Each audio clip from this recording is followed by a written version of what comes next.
ఢిల్లీ పర్యటనలో కేంద్ర మంత్రి ధర్మేంద్ర ప్రధాన్ని కలిశారు BRS working president KTR. UGC కొత్తగా తీసుకొచ్చిన మార్గదర్శకాలను ఉపసంహరించుకోవాలని కోరారు. అలాగే కేంద్ర మంత్రి నితిన్ గడ్కరీని కలిసి సిరిసిల్ల కోరుట్ల జాతీయ రహదారిని పొడిగించాలని కోరారు. ఇటు పార్టీ మారిన ఎమ్మెల్యేల అంశంలో న్యాయ పోరాటం జరుపుతామన్నారు కేటీఆర్. సుప్రీంకోర్టులో విచారణలో ఉన్న నేపథ్యంలో లాయర్లతో ప్రత్యేకంగా సమీక్షించారు.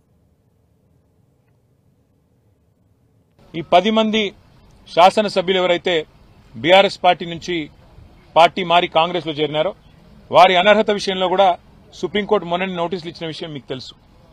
మళ్ళీ ఇప్పుడు విచారణకు కూడా డేట్ ఇచ్చిన విషయం కూడా మీకు తెలుసు.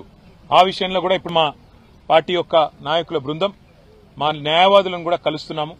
కలిసి దీన్ని ఇంకా స్పీడప్ చేయడానికి ఏం మార్గాలు ఉన్నాయి, ఏ రకంగా ఈ పార్టీ మారిన వారి మీద వేటు పడాలి, ఉప ఎన్నికలు రావాలని ప్రజలు కోరుకుంటున్నారు, ఆ విషయంలో కూడా తప్పకుండా పార్టీ పరంగా కూడా ఫాలో అప్ చేస్తాం.